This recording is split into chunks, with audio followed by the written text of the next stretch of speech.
Ketika Yesus melihat iman mereka, jadi yang dilihat Yesus itu adalah iman. Kalau manusia seringkali melihat rupa, tapi Tuhan melihat hati.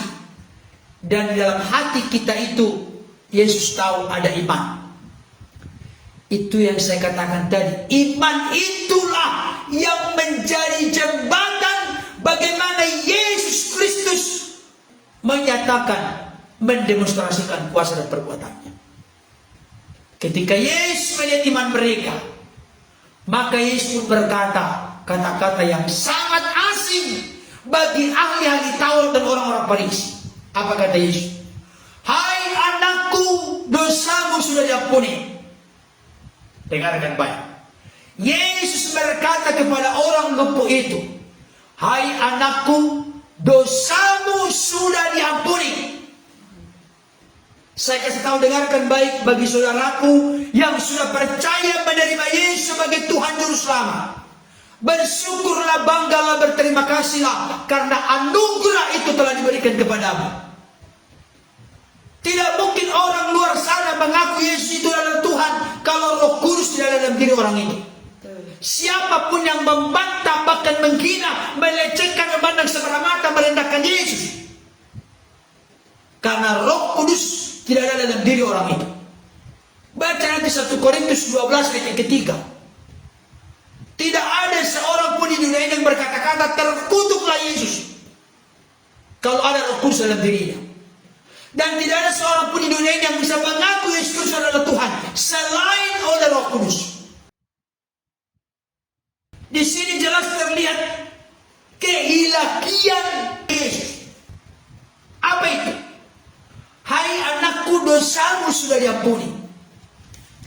Bagi saudaraku saat ini yang bergabung dari keyakinan lain, buka hati pikiranmu, saya berdoa Roh Kudus mencelikannya malam ini.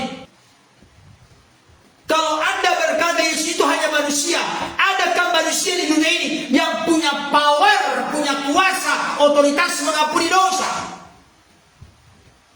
Kemarin itu Juma berdebat dengan MYM Muriwali yang Tomatalu. Dia mengutip ayat ini. Siapa saja boleh mengampuni dosamu diampuni, anakku dosamu diampuni. Saya kasih tahu, benarkah itu otoritas?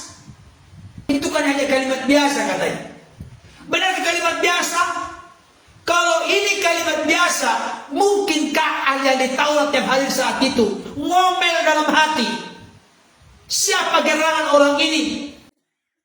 Dia menghujat Allah. Siapa yang dapat mengampuni dosa kecuali Allah? Mereka protes. Berarti yang dimaksud oleh Yesus di situ, hai anakku, dosamu sudah diampuni. Yang mengampuni adalah Yesus. Makanya marah ahli Taurat orang Farisi. Orang ini menghujat Allah. Siapa yang bisa mengampuni dosa kecuali Allah? Berarti Yesus mengampuni dosa. Berarti dia adalah firman yang bersama-sama dengan Allah. Dan firman itu adalah Allah. Firman itulah yang menciptakan segala sesuatu. Tanpa firman tidak mungkin ada yang tercipta, termasuk yang berkomentar saat ini. Saudara dikasih Tuhan, bukan hanya itu. Yesus akhirnya berkata apa? Karena Yesus tahu apa yang dalam hati mereka, apa yang mereka pikirkan. Dengarkan baik. Bisakah manusia di dunia ini benar-benar persis tahu apa yang ada terkandung dalam hati orang? Tapi Yesus tahu apa yang ada di dalam pikiran mereka, apa yang dalam hati mereka. Itu sebabnya Yesus berkata, mana yang lebih mudah mengatakan, hai anakku, dosamu sudah diampuni, atau berkata, bangunlah, angkatlah tilammu, berjalanlah. Kita lihat ayat 10. Tetapi supaya kamu tahu, supaya ahli-ahli Taurat tahu bahwa di dunia ini anak manusia, salah satu gelar Yesus adalah anak manusia. Di dunia ini anak manusia berkuasa mengampuni dosa. Berkatalah ia kepada orang lumpuh itu, kepadamu kukatakan, bangunlah, angkatlah tempat tidurmu dan pulanglah ke rumahmu. Saudara dikasih Tuhan, ada dua pengertian yang mendasar di sini. Tetapi supaya kamu tahu, hai ahli Taurat, dengarkan baik, supaya kamu tahu yang bergabung saat ini dari yang berkeyakinan lain bahwa anak manusia, bahwa Yesus Kristus berkuasa mengampuni dosa. Yesus tegaskan di sini. Maka Yesus pun berkata kepada orang lumpuh itu, kepadamu kukatakan, bangunlah, angkatlah tempat tidurmu dan pulanglah ke rumahmu. Pertama pengertiannya, Yesus tetap konsisten dengan apa yang telah diucapkan sebelumnya. Hai anakku, dosamu sudah diampuni. Bukalah hati kita, Bapak Ibu Saudara. Orang-orang di luar sana, bukalah hati pikiran kita. Jangan lecehkan, jangan hina, rendahkan dia. Apalagi di kayu salib hanya pakai kain sedikit saja katanya. Masa Allah yang orang Kristen, Tuhan orang Kristen pakai kolor saja kan? Bayangkan Bapak Ibu Saudara. Saya kasih tahu, semua itu dia lakukan untuk kasihnya bagi kita. Adakah tokoh, nabi, penguasa, raja, perdana menteri di dunia ini yang punya kuasa mengampuni dosa? Gak ada. Berarti dia bukan hanya manusia biasa, bukan hanya manusia sejati. Saudara dikasih Tuhan, mari kita buka hati pikiran kita. Bagi orang-orang belum percaya, bukalah hatimu Bapak Ibu Saudara. Jangan keraskan. Jangan dekati Alkitab hanya untuk mencari-cari kekurangan, kelemahan, kesalahannya, kontradiksinya. Jangan. Ketika engkau coba menemukan kebenaran yang memerdekakan, kebenaran yang menjamin keselamatan, katakanlah kepada dirimu, Tuhan, aku rindu mengenal Engkau. Maka Roh Kudus akan bekerja menjadikan, membukakan mata hati, mata rohanimu, sehingga kau terbuka dan percaya. Dia datang ke tengah-tengah dunia karena manusia tidak punya kuasa mengampuni dosanya.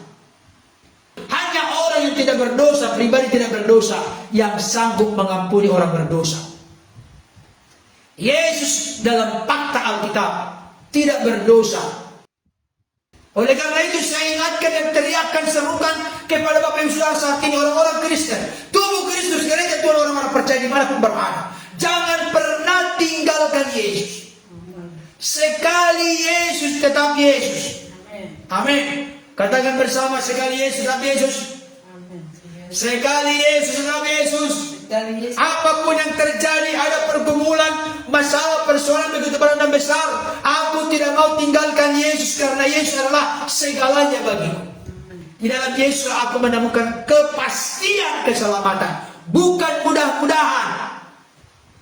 Orang Kristen tidak punya konsep lewat neraka dulu, nanti diproses baru surga. Gak ada orang Kristen begitu. Punya paham, nanti diproses lewat neraka dulu, semuanya harus menghadap neraka dulu, baru nanti diproses, disucikan, dikuduskan, baru nanti surga. Tidak.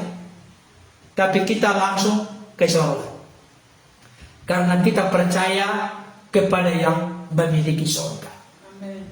Yang kedua, tetapi supaya kamu tahu di dunia ini anak manusia berkuasa mengampuni dosa, maka kepadamu orang lumpuh kukatakan, bangunlah, angkatlah tempat tidurmu, berjalanlah. Kenapa Yesus berkata demikian? Pertama tadi karena Yesus konsisten dengan perkataannya bahwa Yesus berkuasa mengampuni dosa. Yang kedua, manusia di dunia ini seringkali butuh bukti. Kalau tidak ada bukti, nonsen katanya. Maka supaya membuktikan bahwa Yesus berkuasa, bukan hanya mengampuni dosa, berkuasa atas sakit penyakit pun, yes. Makanya dia berkata, kepadamu kukatakan, bangunlah, angkatlah tempat tidurmu, angkatlah tilammu, berjalanlah. Sehingga ada demonstrasi kuasa Yesus yang real, konkret, disaksikan oleh ahli Taurat, orang Farisi. Dan itu juga yang saya sampaikan saat ini kepada Bapak Ibu Saudara. Yesus itu bukan hanya omong kosong, hanya pintar bicara, pintar mengajar, tetapi membuktikan otoritasnya ada, kuasanya ada. Banyak dalam Alkitab, bacaan kita ini, yang lumpuh berjalan, yang tuli mendengar, buta melihat, kusta menjadi tahir, orang yang mati sudah berbau busuk 4 hari dalam dalam kubur, Lazarus, hai Lazarus, bangunlah, bangkitlah. Pemuda di Nain sudah siap dikuburkan, anak seorang janda. Dia katakan apa? Hai anak muda, bangunlah. Apakah ini manusia biasa? No. Itu sebabnya dalam konteks Kekristenan punya paham pengertian ada dua natur Kristus di dalam satu pribadi, Sang Firman, Sang Logos yang telah menjadi manusia. Dua naturnya apa? Natur kemanusiaan. Itu dikenakan oleh Sang Logos, Sang Firman itu di dalam dirinya demi bisa mati di kayu salib menebus manusia dari dosa, kematian kekal, dan dari jeratan kuasa dia. Puji Tuhan, saya sangat senang dan antusias bersemangat menyampaikan kepada Bapak Ibu Saudara. Sekali lagi kepada saudara-saudaraku yang sudah terbuka dan percaya menerima Yesus sebagai Tuhan Juru Selamat. Sebagai Tuhan di situ bukan Allah ya. Bukan Allah. Yesus dipahami orang Kristen sebagai Allah dalam eksistensi keberadaan sebagai firman Allah yang adalah Allah. Pada mulanya adalah firman. Firman itu bersama-sama dengan Allah dan firman itu adalah Allah. Yesus dalam eksistensi sebagai manusia, ketuhanan, kepenguasaan diberikan oleh Bapa kepadanya. Makanya ada ayat yang muncul, kepadaku telah diberikan segala kuasa di sorga dan di bumi. Bahkan ada kata-kata yang sudah tidak asing bagi kita. Yesus itu terkemuka di dunia dan di akhirat. Ikutilah yang terkemuka di dunia dan di akhirat. Bukan yang masih ada di kuburan, yang masih almarhum. Tapi dia yang sudah mati dengan cara disalib, hari ketiga dia bangkit, tampakkan diri 40 hari kepada murid-murid, kepada banyak orang, dan dia telah naik ke surga menyediakan tempat bagi kita.